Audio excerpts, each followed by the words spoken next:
So once again, welcome to संभव smart classes. I am संभव Jain, your SST tutor. तो अभी हम जो डिस्कस करने वाले हैं, आज हम जियोग्राफी का आपका चैप्टर 1 स्टार्ट करने वाले हैं. क्लास 10th के जो भी स्टूडेंट्स हैं जल्दी से ज्वाइन कर लीजिएगा. आपके लिए आपका क्लास 10th की जो ज्योग्राफी है बहुत आसान हम करने जा रहे हैं. आज जो हमारा फर्स्ट चैप्टर है रिसोर्स एंड डेवलपमेंट, जो फर्स्ट टाइम इस वीडियो को देख रहे हैं या फर्स्ट टाइम हमारे चैनल से जुड़े हुए हैं, जल्दी से आप हमारे चैनल को सब्सक्राइब कर लीजिएगा और आगे बने रहिएगा. तो हमारा ये जो वेंचर है, नेक्स्ट हमारा जो एक और वेंचर है स्पोकन इंग्लिश बाय संभव जैन, आप उसको भी सब्सक्राइब कर सकते हैं. साथ में ये एकेडमिक्स के लिए स्पेशल है. तो क्लास 6 से क्लास 12th स्टैंडर्ड के सारे सब्जेक्ट्स आपको इजीली यहाँ मिलने वाले हैं. तो जल्दी से आ जाइए. आज हम ज्योग्राफी का आपका फर्स्ट चैप्टर देखने वाले हैं कि व्हाट इज रिसोर्स, क्या होते हैं और उन डेवलपमेंट क्या होता है, कैसे हम रिसोर्स का यूज़ करेंगे, डेवलपमेंट कैसे होता है, कंट्री का डेवलपमेंट कैसे होता है, वर्ल्ड में डेवलपमेंट कैसे होता है. तो ये सारी चीज़ें हम देखने वाले हैं. ठीक है. तो 1 बाय 1 करके आप सभी के लिए काफ़ी ज़्यादा यूजफुल लेक्चर रहने वाला है. क्लास 10th के सभी बच्चे, चाहे वो आप सीबीएसई बोर्ड के हैं चाहे आप स्टेट बोर्ड के हैं, एक ही लेक्चर में आपके ऑल डाउट्स, सारे डाउट्स एक ही लेक्चर में आपके क्लियर हो जाएंगे. तो इस चैप्टर से रिलेटेड जो भी आपके डाउट्स रहेंगे, जो भी आपके मन में क्वेश्चंस रहेंगे, कोशिश करेंगे कि हम सारे डाउट्स आपके सॉल्व कर दें. तो आपके लिए कमेंट सेक्शन भी ओपन है. आप कमेंट सेक्शन में बता सकते हैं कि सर ये डाउट है या ये क्वेश्चन नहीं समझ आया या ये टॉपिक नहीं समझ आया, तो आप बता सकते हैं. अभी हमने पॉलिटिकल साइंस का आपका पूरा पार्ट कंप्लीट कर दिया है, आपके चैनल पे आपको मिल जाएगा. अब आज जो हमारा पार्ट है ज्योग्राफी का पार्ट है, ज्योग्राफी का भी part within a week हम कंप्लीट करने वाले हैं. तो आज फर्स्ट चैप्टर हम देखेंगे जल्दी से. सबसे पहले हम देखने वाले हैं मीनिंग ऑफ रिसोर्स. एक्चुअली जब हम बात करते हैं रिसोर्स की, ठीक है, कोई भी संसाधन, ठीक है, कोई भी क्या है संसाधन, और विकास, डेवलपमेंट को हम क्या बोलते हैं, विकास. कोई भी संसाधन जब हमारे पास, रिसोर्स जब हमारे पास होते हैं तभी क्या होता है, डेवलपमेंट होता है. चाहे आप किसी भी मीडियम के हैं, आपको ये चैप्टर बहुत अच्छे से एक्सप्लेन हम कर रहे हैं. चाहे आप इंग्लिश मीडियम के हैं, हिंदी मीडियम के, तो आपको बहुत अच्छे तरीके से समझ में आने वाला है. एक ही बार में आपके सारे की नोट्स हम प्रोवाइड कर रहे हैं. आपको एग्जाम पॉइंट ऑफ व्यू से भी बहुत ज़्यादा इंपॉर्टेंट रहने वाला है. तो आपको कहीं जाने की जरूरत नहीं है. एक बार चैप्टर कंप्लीट देख लीजिए और आपकी सारी चीज़ें वन टाइम में ही क्लियर होने वाली हैं. तो अब आप देखेंगे मीनिंग ऑफ रिसोर्स. रिसोर्स का एक्चुअल मीनिंग क्या है, देखिए 1 बाय 1 करके हम देखते जाएंगे. Everything available in our environment which can be use to satisfy our needs. तो हमारे एनवायरमेंट में जो भी चीज़ें क्या है अवेलेबल हैं, हमारे एनवायरमेंट में क्या है, जो भी चीज़ें अवेलेबल हैं और जो हमारी नीड्स को सेटिस्फाई करती हैं, मीन्स जो भी हमारी ज़रूरतें हैं उन्हें क्या करती हैं, सेटिस्फाई करती हैं, फुलफिल करती हैं. Provided it is technologically accessible, मतलब या तो वो आपको टेक्नोलॉजिकली एक्सेसिबल है, टेक्नोलॉजी के थ्रू आप उन्हें एक्सेस कर सकते हैं. अदरवाइज इकोनॉमिकली आप फिजिबल बोल सकते हैं, जो आपके लिए मीन्स इकोनॉमिकली भी संभावित टाइप से हैं, और कल्चरली एक्सेप्टेबल, और जो आपका कल्चरल वे में भी क्या है, एक्सेप्टेबल है, सांस्कृतिक तरीके से भी क्या है, आपके कल्चर से भी क्या है, रिलेट करती हैं. तो वही सारी चीज़ें, everything available in our environment which can we use to satisfy our needs, मतलब जो भी चीज़ें एनवायरनमेंट में अवेलेबल हैं, जो हमारी जो ज़रूरत है उन्हें पूरा करती हैं. कैसे, जो हमें टेक्नोलॉजिकली एक्सेसिबल हो पाती हैं चीज़ें, इकोनॉमिकली फिजिबल हो पाती हैं और कल्चरली एक्सेप्टेबल हो पाती हैं. तो ये आपकी बेसिक जो डेफिनेशन है वो आपकी है रिसोर्स की. ओके. दस a resource is a function of human needs and technology. तो रिसोर्स क्या है, एक फंक्शन है. Resource is a function of human needs, जो इंसान की जरूरत है और टेक्नोलॉजी की जरूरत है, उसका क्या है, एक फंक्शन है. मींस फंक्शन एक वर्क की तरह, एक कार्य की तरह है रिसोर्स. ओके. आगे आप देखोगे एग्जाम्पल आपको और क्लियर होते जाएंगे. जैसे कि एग्जाम्पल्स हैं आपके land, water, minerals, forest, wild life, solar energy etcetera. तो आपकी लैंड, जो आपकी धरती है, भूमि है, पृथ्वी है, जो भी है. वाटर, पानी, विदाउट वाटर या विदाउट लैंड के हम रहेंगे कहाँ, ठीक है. विदाउट वाटर के हम सर्वाइव कैसे करेंगे. मिनरल्स, जो भी मिनरल्स हैं हमारे, जो भी हमें मिनरल्स मिलते हैं, किसी भी हम बात करें किसी फूड के थ्रू हमें अगर मिनरल्स मिल रहे हैं, डायरेक्टली हम एनवायरनमेंट से हमें मिनरल्स मिल रहे हैं, ठीक है, लैंड से मिनरल्स मिल रहे हैं. फॉरेस्ट, जो हमारे जंगल्स हैं, ठीक है. वाइल्ड लाइफ, जो हमारी वाइल्ड लाइफ है, ठीक है, जो जंगल वाली लाइफ है, जंगली जानवर हैं. और सोलर एनर्जी, ये सब क्या है, रिसोर्स हैं. देखिए रिसोर्स में अब आप देख रहे हो उसमें सोलर एनर्जी भी आ गया, कहीं वाइल्ड लाइफ आ गया, फॉरेस्ट आ गया. तो अब जो सोलर एनर्जी है ये भी एक तरह से आपका क्या हो गया, सोलर, मतलब आपका जो सन है, मून है, ये सब क्या है, नेचुरल चीज़ें ही हैं. तो रिसोर्स कहीं ना कहीं जो हमें हमारी प्रकृति ने दिया हुआ है उसी का हम सही तरीके से क्या करते हैं, इस्तेमाल करते हैं, उसी का हम इस्तेमाल करके यूज करते हैं चीज़ों का, और हम अपनी लाइफ को बेटर बनाते हैं. तो रिसोर्स सारे अवेलेबल हैं। अगर हमें हम जस्ट मान के चलें कि if we are a creature of God, अगर हम क्या हैं, भगवान के क्रिएचर हैं, या just like if we all are creature, ठीक है, हम इस प्रकृति के नेचर के ही क्रिएचर हैं, if we all are creature of our nature, so that's why we have all the resources to survive. तो हमारे पास सारे रिसोर्स हैं, means those provided by directly और इनडायरेक्टेड बाय अवर नेचर, जिसे हमें किसने प्रोवाइड किया है, हमारी नेचर ने प्रोवाइड किया है डायरेक्टली और इनडायरेक्टली। तो जिससे कि हम इंडिया में या किसी भी वर्ल्ड के किसी भी कोने में या हमारी पूरी धरती के ऊपर, पृथ्वी के ऊपर हम क्या कर सकते हैं, सर्वाइव कर सकते हैं। चलिए देखिए, बहुत डीप में हमने डेफिनेशन ले लिए, तो आप इसे और अच्छे समझ लीजिए, एग्जाम के पॉइंट ऑफ व्यू से भी डेफिनेशन काफ़ी इंपॉर्टेंट हो जाती है। देखो, human beings are also resources. देखो, आप किसी भी चैप्टर को पढ़ो तो आप ये मत सोच कर चलो कि हम एग्जाम के पॉइंट ऑफ व्यू से हम इसे अच्छे से कवर कर लें। पहले आप उस चैप्टर के पास सारे बेसिक्स देख लो। अगर चैप्टर्स आपके दिमाग में जाते जाएंगे, चैप्टर्स आपको समझ में आते जाएंगे, तो आपको ये एग्जाम के पॉइंट ऑफ व्यू से प्रिपेयर करने की जरूरत ही नहीं पड़ेगी। एक बार सारा चैप्टर आपने एक्सप्लेनेशन आपने अंडरस्टैंड कर लिया, तो आप कोई भी क्वेश्चन आ जाए, चैप्टर से बाहर तो जाएगा नहीं क्वेश्चन, आपकी एनसीईआरटी बुक के बाहर तो जाएगा नहीं। हमने भी जो नोट्स प्रिपेयर किए हुए हैं, की नोट्स जो प्रिपेयर किए हुए हैं, आपके एनसीईआरटी बुक को ही रखे किए हुए हैं। तो एनसीईआरटी बुक से तो कुछ चीज़ें बाहर नहीं जाने वाली हैं, आपको मेनली जो हमने की टर्म्स इसमें दे दी हैं, जिससे कि आपको चीज़ें बहुत आसानी से और जल्दी क्लियर हो जाएं। चलिए, अब human beings are also resources. तो जो ह्यूमन बींग्स हैं, मतलब इंसान है, वो भी क्या है, रिसोर्स ही तो है। अब इंसान कोई काम कर रहा है तो वो एक रिसोर्स की तरह ही काम कर रहा है, because they can develop technology. वो क्या कर सकते हैं, टेक्नोलॉजी को डेवलप कर सकते हैं, and use natural resources efficiently.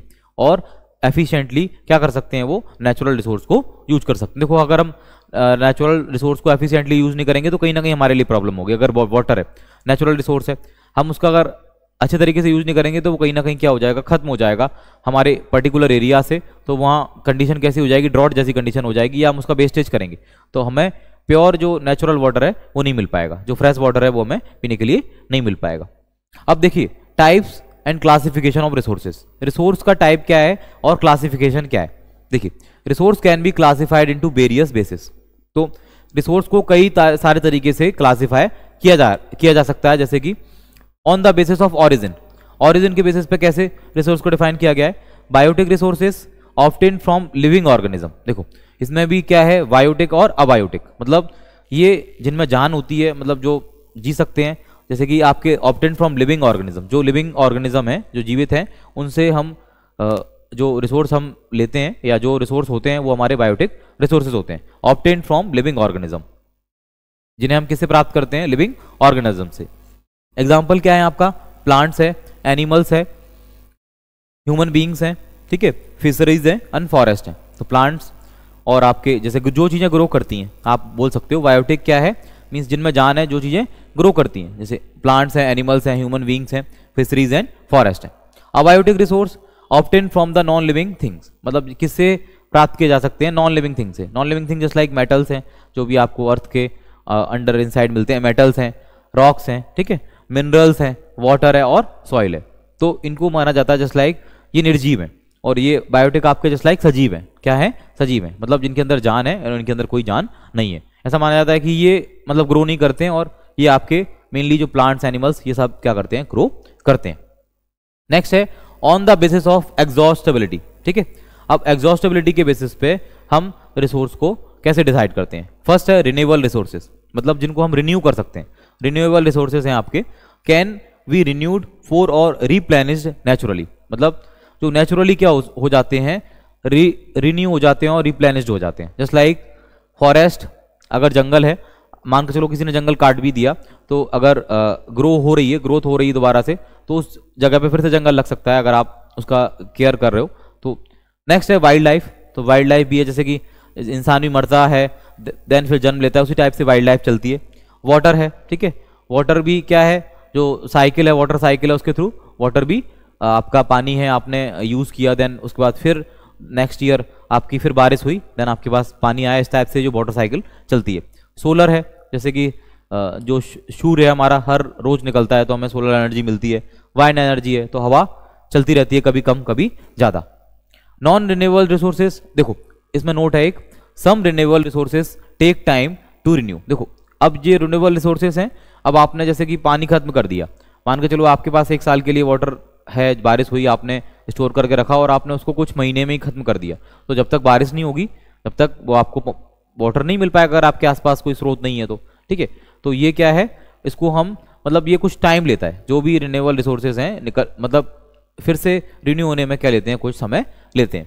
अब नॉन रिन्यूएबल रिसोर्सेज कौन कौन से हैं, formed over a very long geological period, मतलब बहुत लंबे जियोलॉजिकल पीरियड में ये फॉर्म हुए हैं, बने हुए हैं, can not B renewed easily, मतलब इनको आसानी तरीके से रिन्यूड नहीं किया जा सकता है, तो इन्हें हम क्या बोलते हैं, नॉन रिन्यूएबल सोर्सेज। जैसे कि कोल है, तो काफ़ी सालों के बाद, लंबे समय के बाद कोई भी जंगल जब जल जाते हैं, ऐसा बोला जाता है कि मतलब जब भी प्रकृति अपना नेचर चेंज करती है, जो आपकी नेचर है वो धीरे धीरे टाइम के अकॉर्डिंग चेंज होती है, कभी आंधी, कभी बाढ़, कभी बारिश, कभी आग, तो इस टाइप से चीज़ें हैं, दबती चली जाती हैं, फॉसिल्स बन जाते हैं। तो ये सब हमें फॉसिल्स फ्यूल्स ही हैं हमारे, कोल है, पेट्रोलियम है, नेचुरल गैस है, और मिनरल्स भी हमें कहाँ से मिलते हैं, अर्थ के अंडर से इनसाइड मिलते हैं।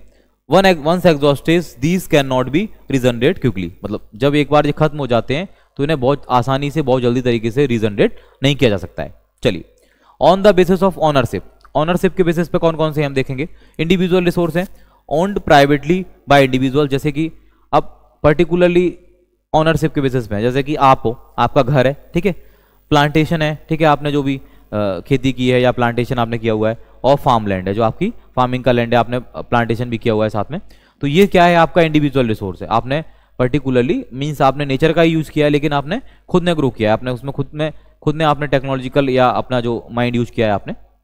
Next, community resources, owned by the all members of a community. अब एक पर्टिकुलर मेंबर के द्वारा जो रिसोर्स अगर हैं तो उसको क्या बोलेंगे, इंडिविजुअल रिसोर्स, ठीक है। अब कम्युनिटी मतलब पूरे ऑल, कई सारे एक कम्युनिटी, एक समाज के, समुदाय के मेंबर्स मिलके रिसोर्सेज को हैं, जैसे कि विलेज का पॉन्ड है तो उसको पूरे गांव के लोग यूज कर रहे हैं, ग्रेजिंग ग्राउंड्स है, मतलब वहाँ पे जो गाय भैंस चल रही हैं, ठीक है, पार्क्स हैं, प्ले ग्राउंड्स हैं, तो ये क्या हो गए, कम्युनिटी रिसोर्सेज हो गए। इसके बाद आपका आता है next, national resources, belong to the nation government has legal ownership, मतलब जिसकी ऑनरशिप किसके पास है, गवर्नमेंट के पास है। जैसे कि रोड्स हैं, जो आप हर किसी के लिए इक्वल यूज आप कर सकते हो, ठीक है, किसी का भी कोई उस पर रोल नहीं रहता है, किसी का भी कोई राइट्स नहीं रहते हैं, ओनली गवर्नमेंट के राइट्स रहते हैं। कैनाल्स हैं, ठीक है, नहर हैं, रेलवेज हैं, ठीक है, फॉरेस्ट हैं, मिनरल्स हैं, वाटर, लैंड, ठीक है, विद इन टेरिटरी, मतलब किसी टेरिटरी के अंदर, किसी भूभाग के अंदर कोई भी लैंड है पर्टिकुलरली, तो वो गवर्नमेंट के अंडर आ जाती है। इंटरनेशनल रिसोर्सेज कौन कौन से होते हैं, belong to the international community, oceanic resources beyond 200 kilometre of the exclusive economic zone, तो जैसे कि ओशनिक रिसोर्सेज रहते हैं जो EEZ होते हैं, एक्सक्लूसिव इकोनॉमिक जोन होते हैं, जो 200 किलोमीटर्स के अंदर आते हैं, वो हमारे कौन से रिसोर्सेज होते हैं, वो हमारे कौन से होते हैं, इंटरनेशनल रिसोर्सेज हमारे होते हैं। चलिए, इसके बाद एग्जांपल है हमारा ओपन ओशन रिसोर्सेज। अब ओपन ओशन रिसोर्सेज हैं वो हमारे कौन से हैं, इंटरनेशनल रिसोर्सेज हैं, ठीक है, वो सभी के लिए इंटरनेशनली ओपन है, ओपन ओशन रिसोर्सेज हैं। जैसे कि ओशन है, अब जो समुद्र है तो उसका कोई मींस कोई पर्टिकुलर मालिक नहीं है, जैसे कि कोई कंट्री है तो एक पर्टिकुलर नॉटिकल माइल्स तक फिक्स रहता है कि इस कंट्री का उस पर्टिकुलर नॉटिकल माइल्स तक इस ओशन पे या इस सी पे, बेसिकली सी पे ही रहता है अधिकार, ओशंस तो बड़े होते हैं, ओशंस पे किसी का अधिकार नहीं रहता है, उसमें जो भी रिसोर्सेज है, अब वहाँ से जो फिशरीज वगैरह कर रहे हैं, ठीक है, तो वो इंडिविजुअली कंट्रीज डिसाइड करती हैं कि किस कंट्री को कितना क्या एक्सेप्ट रहेगा और कौन सी कंट्री कितना ज़्यादा डिवाइड करेगी। अब इसके बाद बात आती है on the basis of the status of development. अब देखो, जब हम स्टेटस लेते हैं किसका, डेवलपमेंट का, किसके बेसिस पे, पोटेंशियल रिसोर्स। सबसे पहले potential resource found in a region but not yet used, मतलब ऐसे रिसोर्स फाउंड किए गए हैं कई रीजन में बट अभी तक यूज नहीं किए गए हैं, जैसे solar and bind energy in Rajasthan, Gujarat, ठीक है। अब इन अ रीजन मतलब सोलर और बाइंड एनर्जी, मतलब सोलर एनर्जी काफ़ी है राजस्थान में, सोलर के एनर्जी के काफ़ी सारे चांसेस हैं, बाइंड एनर्जी के काफ़ी सारे चांसेस हैं, बट कई सारे एरिया में उन्हें यूज भी किया गया है और अभी तक कई सारे एरिया में उन्हें यूज भी नहीं किया गया है, ठीक है। जैसे आज के टाइम में आप देखते हो कि हीटिंग ज़्यादा होती है, गर्मियों में हीटिंग ज़्यादा होती है, तो हम चाहें तो कई सारे सोलर के ऐसे प्रोडक्ट हैं जिन्हें हम सोलर एनर्जी में कन्वर्ट करके और एनर्जी को हम जैसे सोलर एनर्जी से एनर्जी में कन्वर्ट करके हम उन प्रोडक्ट को रन कर सकते हैं। जैसे आज के टाइम में आप देखोगे सोलर बाइक, सोलर कार या सोलर पैनल्स जो भी हैं, इनसे इलेक्ट्रिसिटी जनरेट कर रहे हैं लोग, क्योंकि अब क्या है, हीटिंग ज़्यादा है, गर्मी ज़्यादा पड़ती है, तो कहीं ना कहीं जैसे राजस्थान और गुजरात के रीजन में रहता है, वहाँ मेनली सोलर एनर्जी के रिसोर्सेज क्या हैं, ज़्यादा हैं। अब डेवलप्ड रिसोर्सेज में कौन से हैं, रिसोर्सेज विच आर सर्वेड, मतलब जिनकी सर्वे कर लिया गया है, quantified and currently in use, मतलब जो करंट में यूज़ में है, जैसे कि कोल है, जैसे कोल को अभी यूज़ कर रहे हैं हम, कोयले को यूज़ कर रहे हैं, ठीक है, किसके लिए, लाइट बनाने के लिए, पेट्रोलियम का यूज़ कर रहे हैं, इलेक्ट्रिसिटी का हम यूज़ कर रहे हैं, ठीक है। ये कौन से रिसोर्स हैं, आपके डेवलप्ड रिसोर्सेज हैं, मतलब जिन्हें डेवलप कर लिया गया है। नेक्स्ट आपका आता है stock, materials in the environment which have potential to satisfy human needs but we don't have the technology use them, ठीक है। कई सारे मटेरियल्स हैं एनवायरनमेंट में, मतलब जो पोटेंशियली सेटिस्फाई हैं, मतलब ह्यूमन की नीड्स को, जरूरतों को पूरा कर सकते हैं, we don't have the technology to use them, मतलब हमारे पास क्या है, उन्हें यूज़ करने की कोई टेक्नोलॉजी नहीं है। तो अब जो टेक्नोलॉजी डेवलप कर ली है ह्यूमन बींग्स ने, वो रिसोर्स वो यूज कर पा रहे हैं। Example, hydrogen and oxygen in water, जैसे H2O, हाइड्रोजन है और ऑक्सीजन है किसमें, पानी में ही है, लेकिन अभी भी हाइड्रोजन के जो हाइड्रोजन कई सारी कंट्री में तो आ भी गया है, हाइड्रोजन से चलने वाली कार, बट इन फ्यूचर हमारे पास अभी ऐसी टेक्नोलॉजी नहीं है कि हम हाइड्रोजन को किससे, पानी से अलग कर पाएँ, हाइड्रोजन और ऑक्सीजन को अलग कर पाएँ और उसका यूज़ कर पाएँ, क्योंकि उसके लिए थोड़ा सा हमें इकोनॉमिकली फिजिबल होना पड़ेगा और कॉस्ट हमारी ज़्यादा लगेगी। नेक्स्ट है, can produce energy but technology not economically viable, ठीक है, यही हमने देखा अभी। Reserves, part of the stock that can be profitably used with available technology, तो हमारे पास कुछ पार्ट है, मतलब पार्ट ऑफ स्टॉक है किस चीज़ का, जिससे हम क्या कर सकते हैं, प्रॉफिटेबली यूज कर सकते हैं टू अवेलेबल टेक्नोलॉजी, जैसे कि वाटर इन डैम्स, जैसे हम वाटर को डैम्स में स्टोर करके देन उसको प्रोवाइड कर सकते हैं, किसके लिए, हमारी सिंचाई के लिए, ठीक है।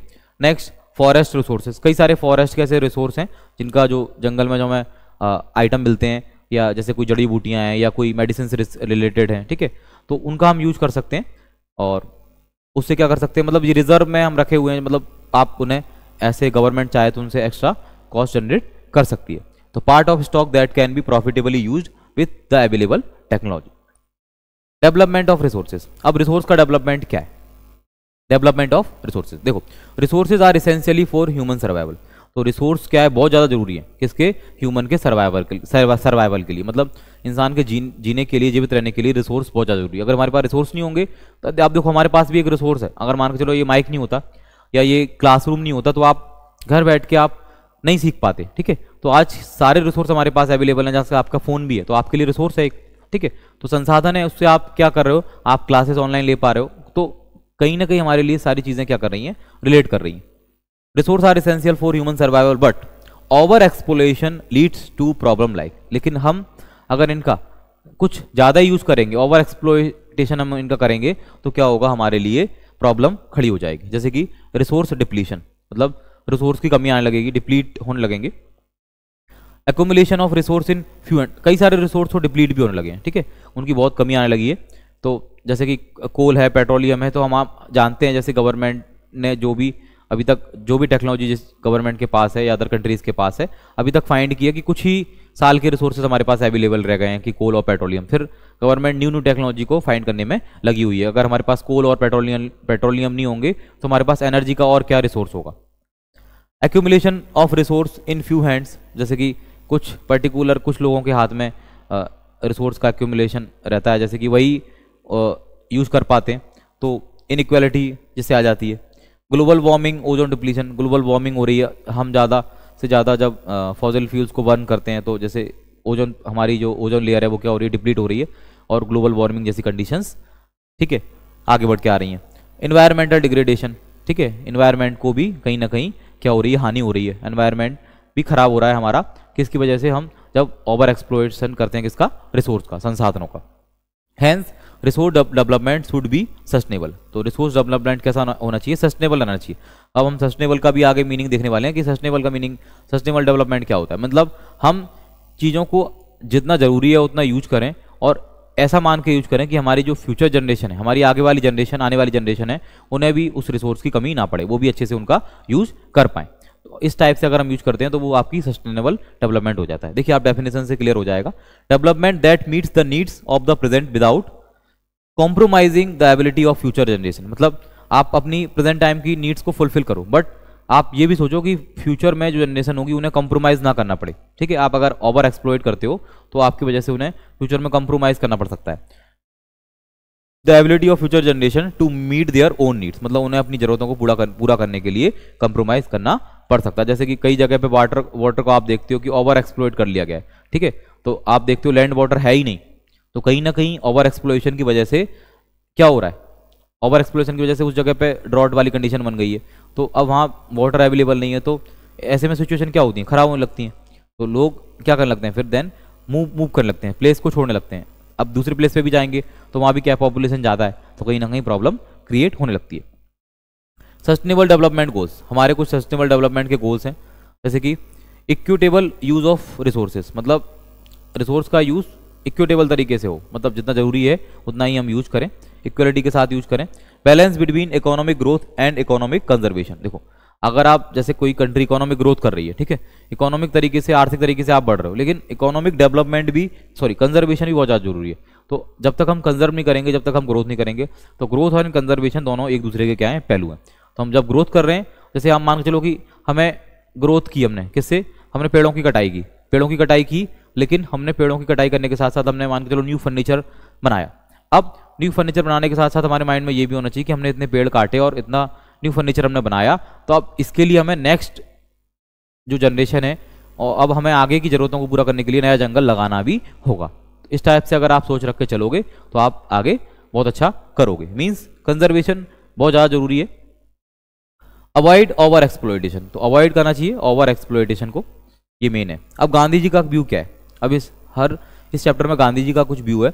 There is enough for everybody's need but not for anybody's greed, देखो ये क्या है, इनफ है हर किसी की जरूरत के लिए, but not for anybody's greed, मतलब बट हर किसी के लालच के लिए ये क्या नहीं है, but need but not for anybody's greed, हर किसी के लालच के लिए पूरा नहीं, मतलब आप जितना जरूरी है उतना ही आप रिसोर्स का यूज करो, क्योंकि अगर आपका लालच बढ़ता जाएगा तो वो आपका रिसोर्स क्या हो जाएगा, एग्जॉस्ट होता जाएगा और वो आने वाली जनरेशन के लिए या आपके लिए ना बचे, ठीक है।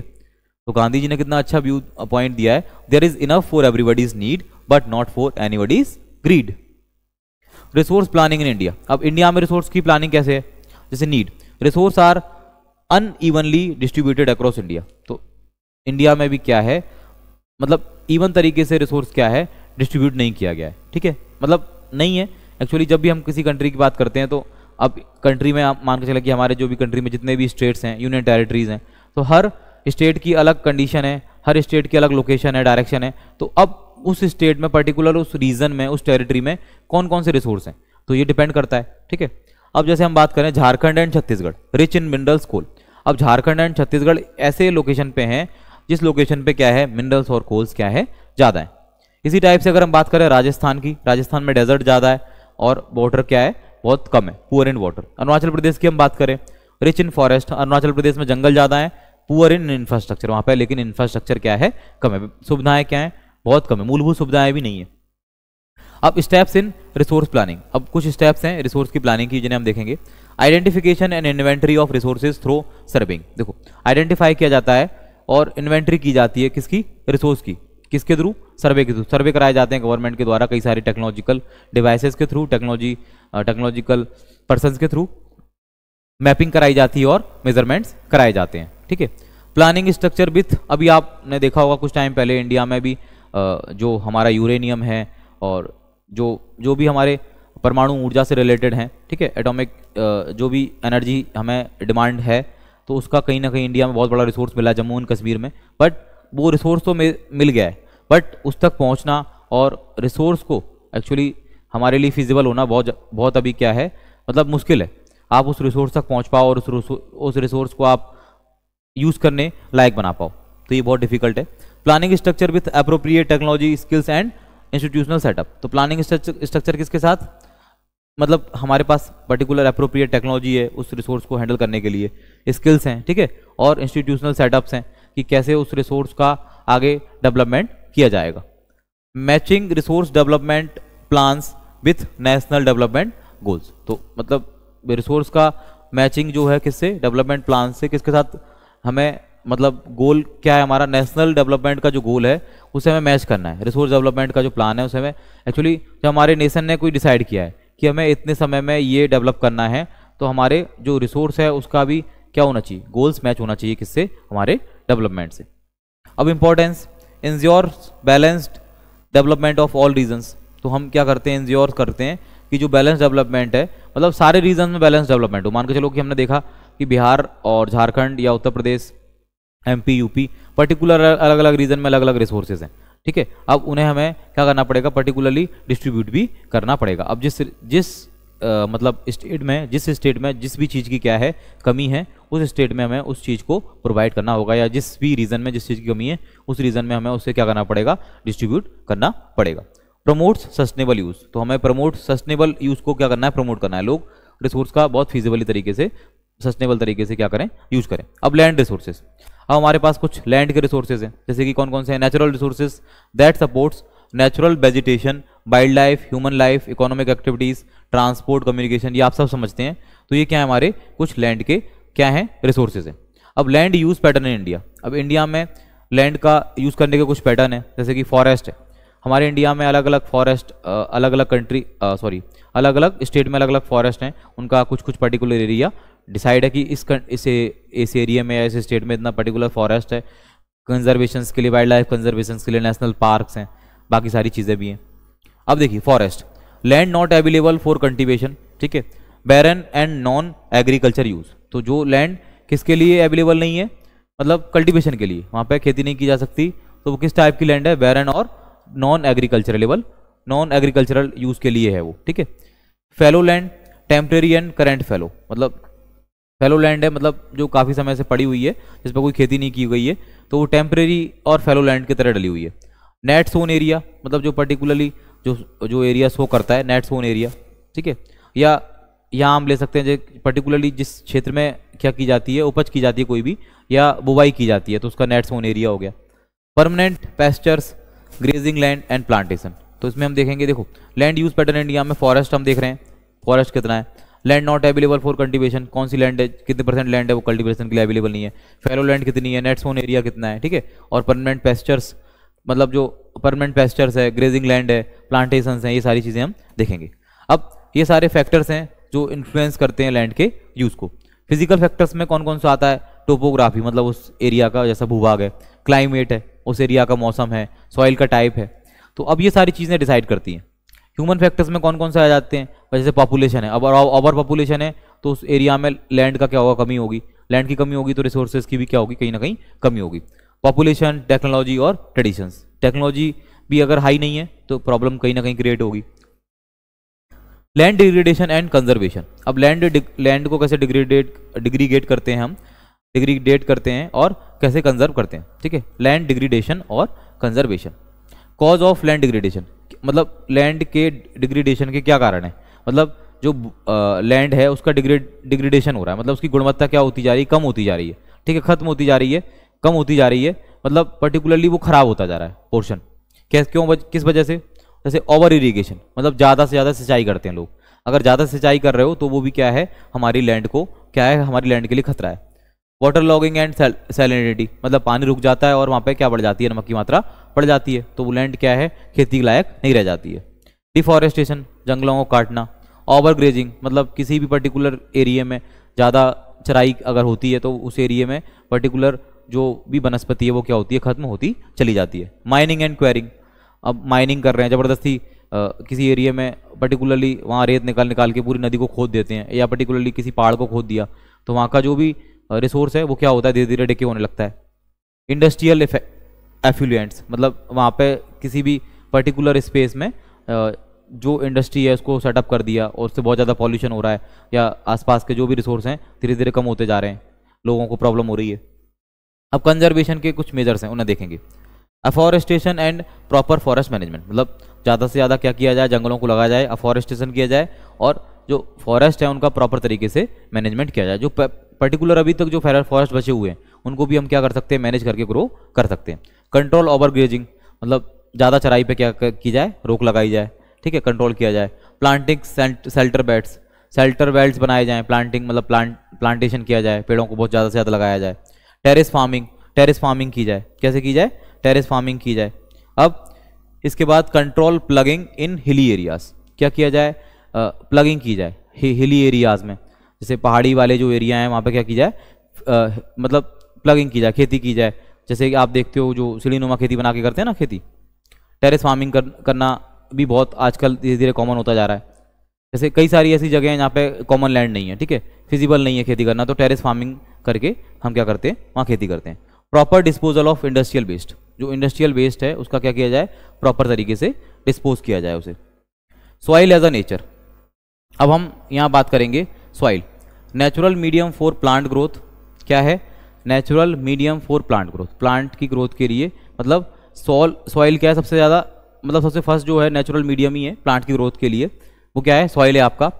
कंपोज्ड ऑफ मिनरल्स, जिसमें मिनरल्स रहते हैं, ऑर्गेनिक मैटर रहता है, लिविंग ऑर्गेनिज्म रहता है, वाटर एंड एयर, तो ये सारी चीज़ें हमारी सॉइल के अंदर। Natural medium for plant growth किसके लिए, सॉइल क्या है, नेचुरल मीडियम है किसके, प्लांट के ग्रोथ के लिए। कंपोज ऑफ मिनरल्स, मिनरल्स का कंपोजिशन है, ऑर्गेनिक मैटर्स हैं, ठीक है, लिविंग ऑर्गेनिज्म है, वाटर एंड एयर है, ठीक है, ये सारी चीज़ें सॉइल के अंदर है। अब फैक्टर्स ऑफ सॉइल फॉर्मेशन, मतलब सॉइल का फॉर्मेशन कैसे होता है ये हम देखने वाले हैं।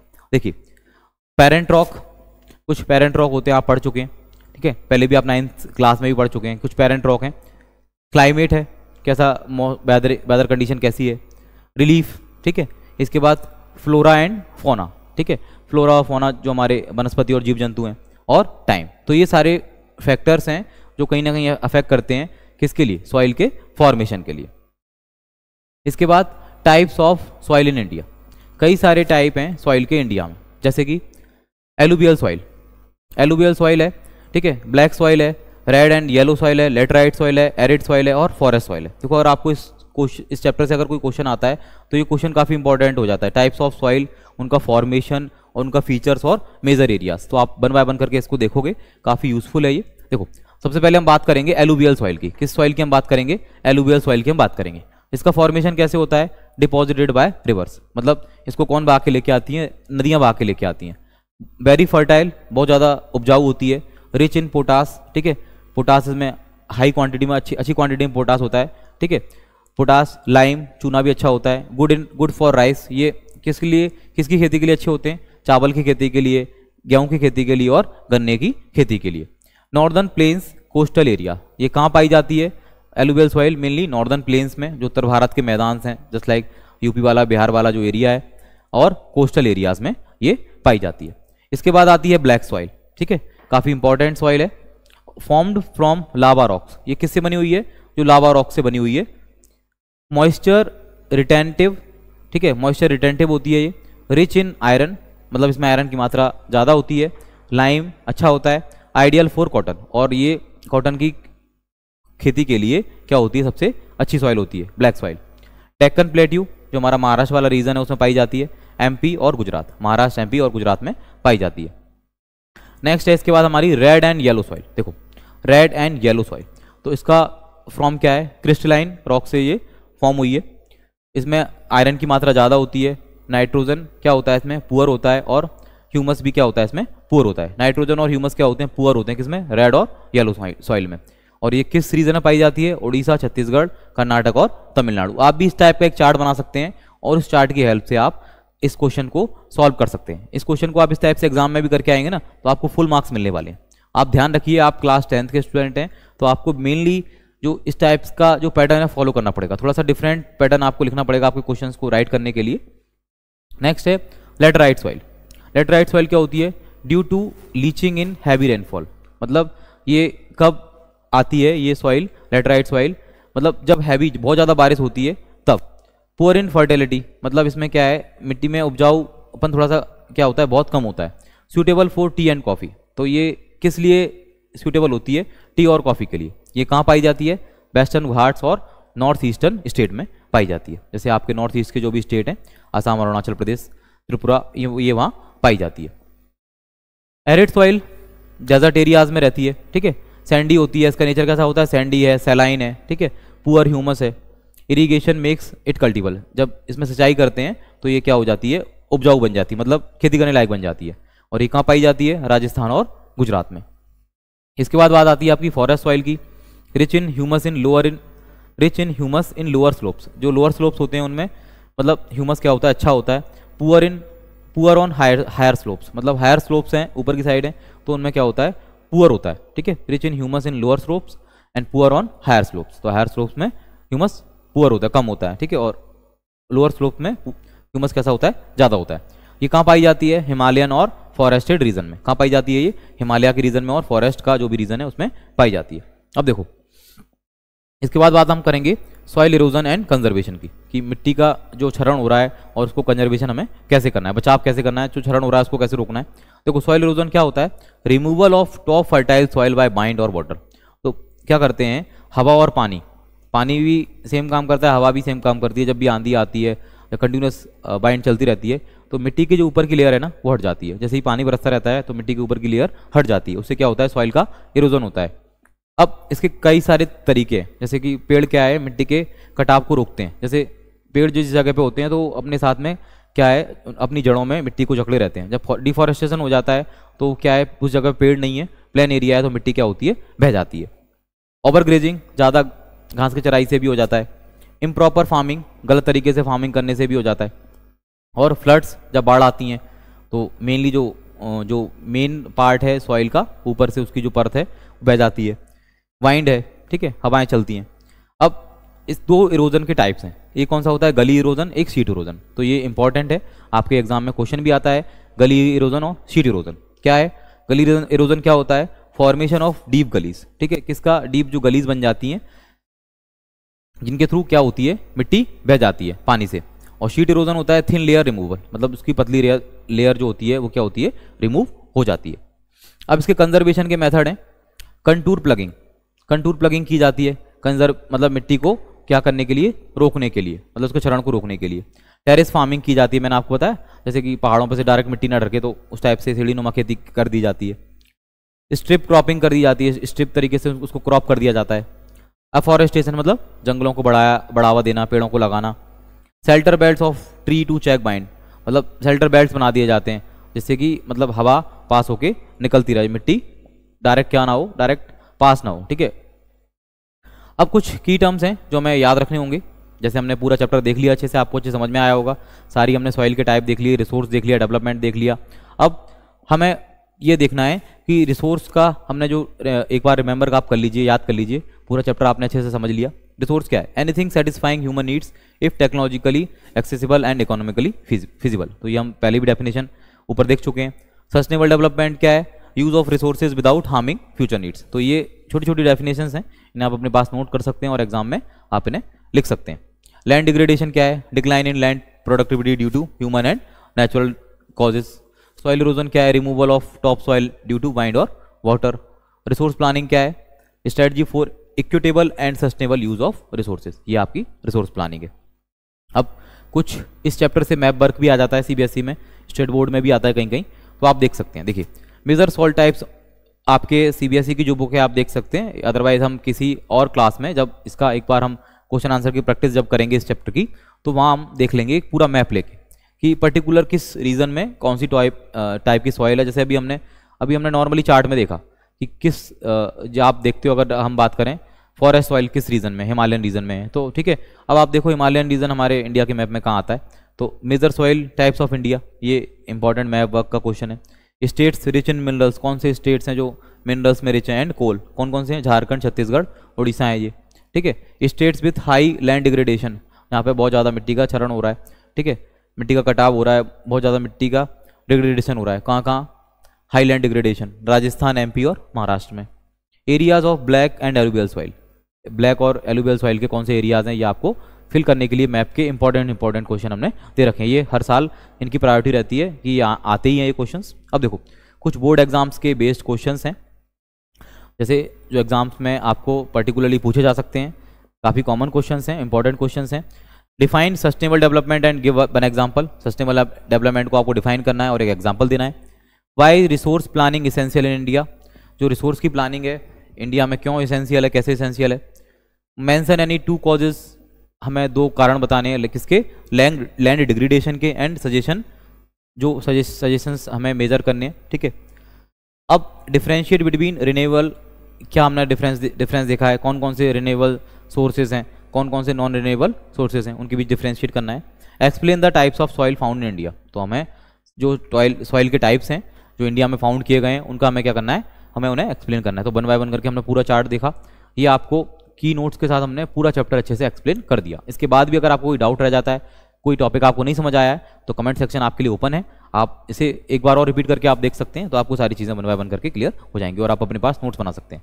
तो thanks for watching and learning. आप हमारे संभव स्मार्ट क्लासेस से जुड़े रहिएगा और अपने फ्रेंड्स को भी शेयर कीजिएगा जो भी आपके साथ में पढ़ने वाले हैं। एज अ पेरेंट्स भी आप अपने जो भी आपके रिलेटिव्स हैं वहाँ तक आप शेयर कर सकते हैं। जो भी 10th क्लास के स्टूडेंट हैं आपको लगता है कि यूज़फुल है उनके लिए घर बैठ के, या जिनके पास किसी रिसोर्स की कमी है या इकोनॉमिकली फिजिबल नहीं है, तो वो इस टाइप के घर बैठ के पूरे चैप्टर को कवर कर सकते हैं। तो आई होप आप सभी के लिए चैप्टर काफ़ी यूज़फुल रहेगा। आपको जो आपका ज्योग्राफी का पोर्शन है वो आपको अच्छे से समझ आएगा। सेकेंड चैप्टर हम बहुत जल्दी लेके आएंगे आपके लिए। तब तक के लिए good bye and have a nice day everyone.